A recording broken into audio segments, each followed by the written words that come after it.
હાલો મિત્રો, જય માતાજી. કેમ છે? મજામાં. હું બનાવીશ આજે રોટલાનું શાક. રોટલી અને રોટલો કટ કરી લીધો છે એવી રીતના. અહીંયા મરચાંની કટિંગ અને ડુંગળીની કટિંગ પણ થઈ ગઈ છે. અહીંયા તો પેલી મૂકી છે આપણે.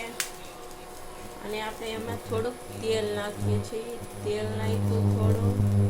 બધાને રોટલાનું શાક તો ભાવતું જ હશે એમ કે કેને ભાવે છે તે કોમેન્ટ કરજો.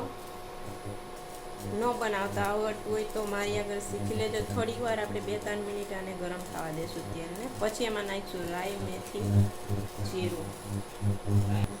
રોટલાનું શાક આપણે ગુજરાતીઓને તો બધાને આવડતું જ હોય, કેમ કે રોટલાનું શાક એટલું સુંદર અને ટેસ્ટી ખાવામાં મજા આવે છે. સાંજનો રોટલો પડ્યો તો મેં કીધું હાલને રોટલાનું શાક બનાવી નાખું. 1400 માથે રાખ્યું છે આપણે. ઇન્ડેક્શનને કરી નાખીએ 2100 ઉપર.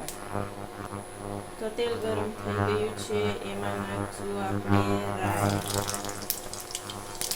પછી નાખશું જીરું, પછી થોડીક નાખી દઈશું મેથી.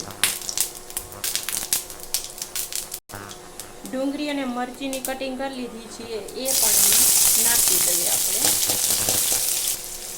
થોડુંક નાખશું નમક, મીઠું મતલબ, થોડીક હળદર. 2-3 મિનિટ આવી રીતના આપણે એને ઘુમાવતું રહેવાનું છે.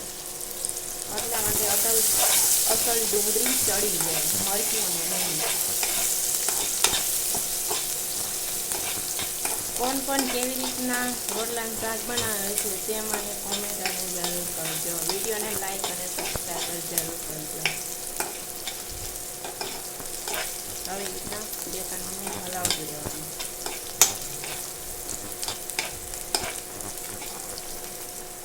ડુંગળી મસ્ત ગ્રેવી થઈ ગઈ છે. હવે આમાં નાખશું દહીં. મારી આગળ 2 પેકનું દહીં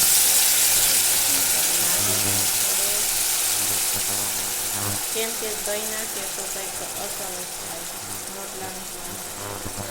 દહીં નાખીએ તો આવી રીતે થોડું રસો કરવો હોય તો થોડુંક પાણી નાખી દઈશું. લાલ મિરચી પાવડર નાખ્યો છે, થોડુંક નાખ્યું મેં ધાણા જીરું. એવી રીતના થોડુંક નાખ્યું મેં પાણી. આવી રીતના પાણી નાખીને થોડુંક હરાવી દેવાનું છે. પછી મિક્સ કરી દેવાનું છે. તમે રોટલાનું શાક બનાવશો તો મજા આવશે ખાવાની, ટેસ્ટી વધારે લાગશે. આપણે ઉપરથી થોડુંક અભી દહીંમાં નાખી દઈએ તાકી એનો સ્વાદ અચ્છો આવે.